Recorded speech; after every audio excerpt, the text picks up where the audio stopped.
death is the answer, right? At that point in the story of Socrates, as Plato retells it, Socrates already has his execution sentence, and this is leading up. This is one of those discussions in prison while he's waiting for his self-execution, right? His answer is death. Right now, my answer is life. I'm living by example, right? I'm showing you my answer to that question. Plato's showing you Socrates' answer to that question. And what does the answer tell us? Why is this a first question of philosophy instead of like sociology or psychology or something?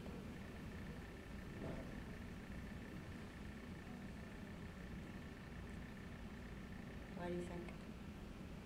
The answer is not in here, I don't know. Why do you think? Well, possibly, like, is it worth it to study it as a living human being? Like, can we really answer the questions from the confines of being a human being? Mm-hmm. Well, can we answer them? And then what follows from our answer? Right? Your answer to the question of suicide, or Hamlet's question, the way Shakespeare articulates it, to be or not to be, that is the question. And then there's a long soliloquy, right? Or Plato's version in the dialogue, there's a long explanation. The answer to it, on the one hand, identifies what is valued, right? What this individual, what you, if you're asking yourself this question, value. For Socrates, the stuff of this world was never important, right? The stuff of this world, we see that throughout the dialogues. The stuff of this world, the life of the senses, the life of the body, of hunger, of cold, of deprivation, of temptation toward excess, of error and illusion, right? Of being mistaken and wrong, of having to bumble around in this world with the limitations of our senses, compared with complete and utter understanding. His vision of death, of course, is one you said, Catherine, that presumes a soul, right?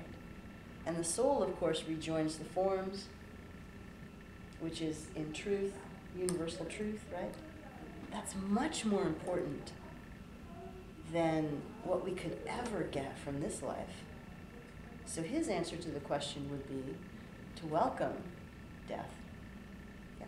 Well, I would think that the reason it's such a fundamental question is because each of us clearly has the ability to end our own life very easily, very readily. You know, on my way home tonight, I can, can drive into the path of another car or any other, any other ways, fast or slow, that I might decide to do that. So it's a question you're almost answering minute by minute because you can. Yes, and that's that on. Because you can because you're free. This is an expression of the extent of our freedom, right? Mm-hmm. At any moment, we have it in our own capacity to continue or to stop. In anything, including our own existence. And your example just brought to mind the Smiths. Any Smiths fans in here? Again, an excellent illustration of the good side of the 80s. They have a song where, what the heck is that song? Anyway, it's about, I'll just swerve into the oncoming traffic and kill us both as a sign of my love for you. Look what I'll do for you.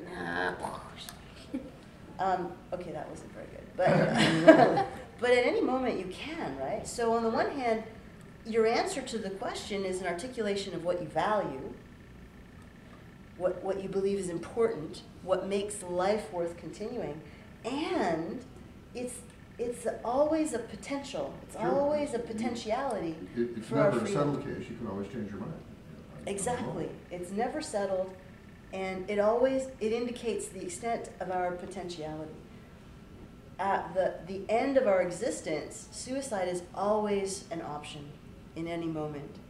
And to recognize that is to recognize the breadth of our freedom and the kind of thing that we are in the world.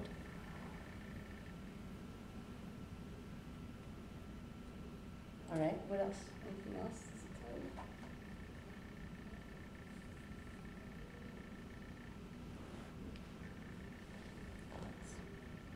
Anyone ever think about suicide? Do you want to admit it? Yeah, sure. Yeah? In high Been school there. during my angsty period, I'm sure everyone had one. I think a lot of teenagers have had that thought. Uh-huh. Why? What is it with teenagers? Is it just all the hormonal adjustments and they're like, oh my gosh, the world, and I'm in High it. school is cruel. High school is cruel. People are mean to each other. It's a nasty little place. Really? Yeah, people just say terrible things to each other, and I think you could just go put someone to the edge, just come on the brink of, just because no one accepts them sometimes, and that's like the only way they'll find their freedom is through them. Mm-hmm. Think It's interesting. When you're in it, it seems to be the absolute whole world that you would have, too. Yeah. And it's interesting how you characterize that too, because it's about relationship, right? That might lead us to raise the question. The nature of our relationships and the nature of how we understand the world around us. High school is everything. High school is also the point at which young people start to have choices, right? You're given by society some degree of choice about things in your life. The feeling that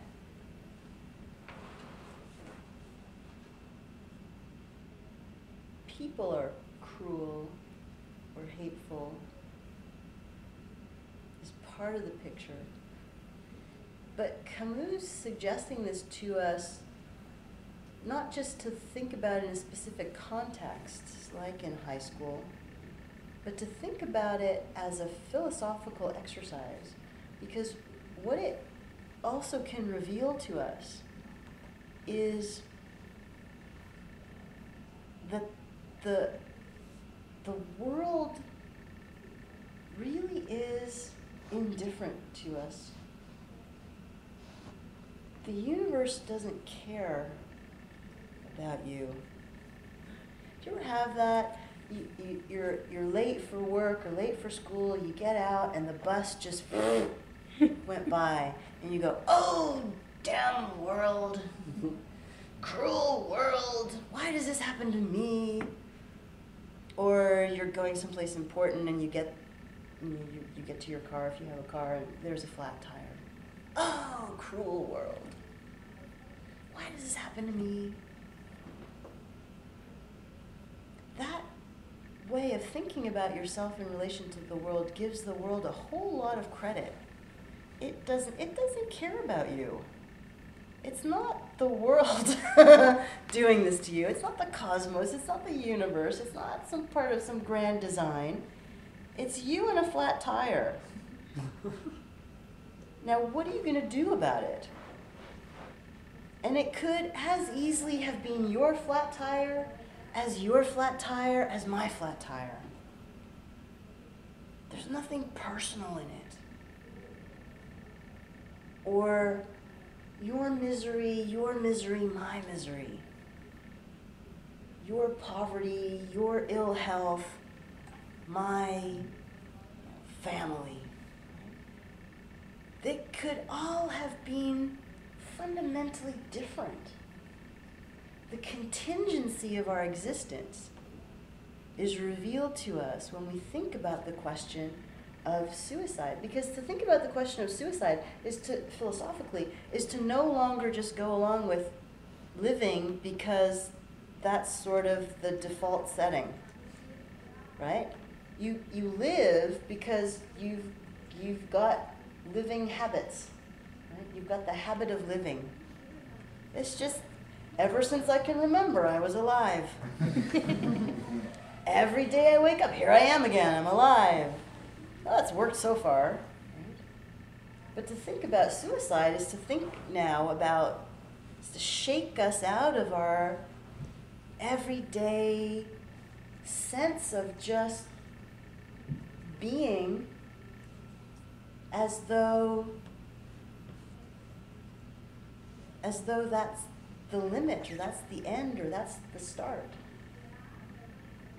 And then it's to appreciate our freedom, because at any moment we could change it. And at any moment it could have been fundamentally different, and it could be fundamentally different. You one day could be walking along the beach shot by some anti-authoritarian punk French kid. And that's it.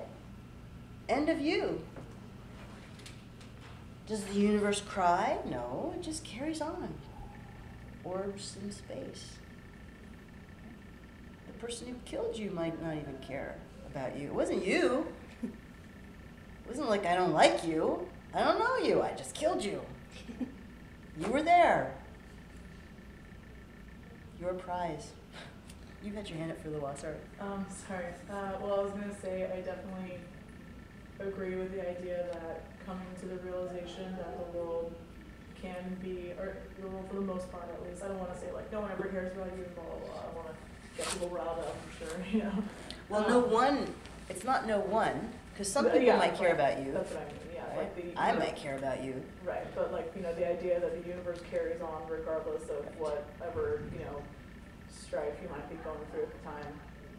I can definitely see how that's a freeing notion, because it kind of, well, one, it kind of gets you to realize that whatever social obligations you're living by aren't really relevant, and, you know, it kind of relieves you of that obligation in some way. But I think I'm not 100% sure where that,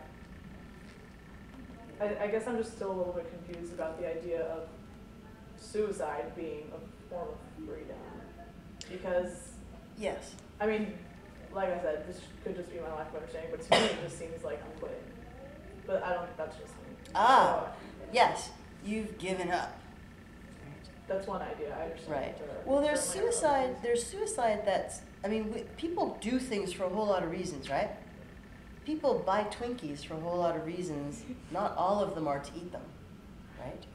Or not all of them because they want to support the Twinkie company. Or, right? You can. People kill each other for all kinds of reasons. And people kill themselves for all sorts of reasons. Camus is not advocating trying it, right? Unless that really is the result of your reflection on it, right?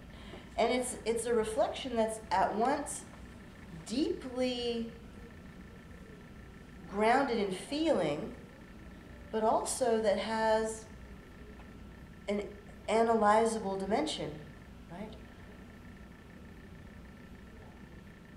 Some of you said that you had contemplated suicide when you were younger, perhaps. Clearly, you made a choice to stick around, right? And so that's a choice, and that's a choice that has significance, not just for the fact that you keep going, but it's a choice that represents a concerted attention to what it means to live. That you kill yourself, if you kill yourself, and some people say, they have that response, so if you confide in a friend, I'm having suicidal thoughts. Like, oh, you're just giving up, or oh, you're letting your damn whoever win, or life will be better.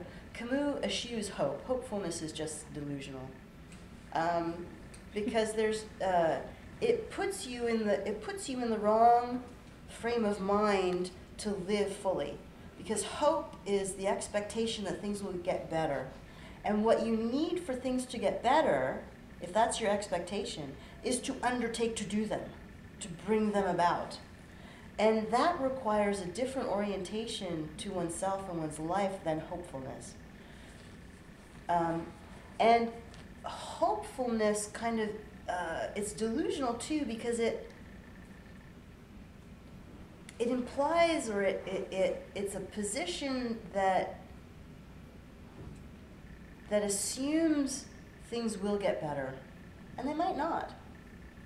I mean, they might not. You might live in a society where really wealth determines a whole heck of a lot about the quality of your life, and you have very few means to get it, to have access to wealth.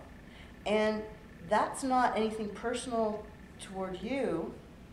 It's not necessarily how society could have been, but it is how society is. And in that sense, like the stranger, like Meursault, looking out through his prison window at the little piece of the sky he can see, and realizing the stars are cold and unfeeling. It's liberating to have that understanding of yourself in relation to your society and to others, because it allows you, it's an opportunity for you to focus on what really is meaningful. And a life of poverty